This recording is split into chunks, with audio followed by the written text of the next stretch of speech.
day, everyone. Our names are Adina, Alina, and Amina, and we are 8 years old. We are conjoined triplets, 3 sisters with 3 minds and 3 hearts, but one body and one voice. From the moment we were born, life has not been easy, but we stand here today as a living testimony of God's grace, love, and unending mercy. Our story began in a hospital where we took our first breath. The doctors and nurses were amazed by us, but our parents were overwhelmed. They were afraid of what our lives would look like and what people would say. They thought we wouldn't survive or that we would suffer too much. So, they made a decision that we didn't understand then, and still don't fully understand now. They left us. They abandoned us in that hospital,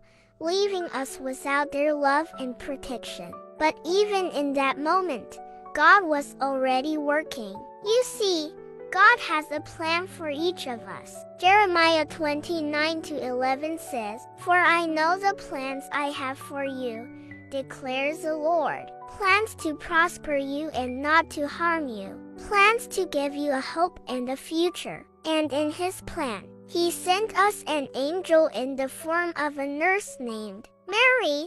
Mary didn't see us as a burden or a problem. She saw us as a blessing, as 3 beautiful girls created by God for a purpose. She took us in when no one else would, gave us a home, and loved us as her own. Mary has always told us that God makes no mistakes. Psalm 139:14 says, "I praise you because I am fearfully and wonderfully made. Your works are wonderful.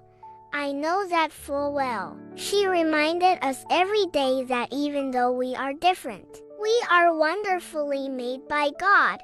We may share one body, but we each have our own spirit, our own dreams, and most importantly, we share one face. Growing up, we faced challenges that sometimes felt impossible to overcome. People stared at us, whispered about us, and even laughed. There were days when we cried, asking God why we were made this way. But Mary always said, "God has a purpose for your life, and when the time is right, He will reveal it to you." We held on to her words, and as we grew, we began to understand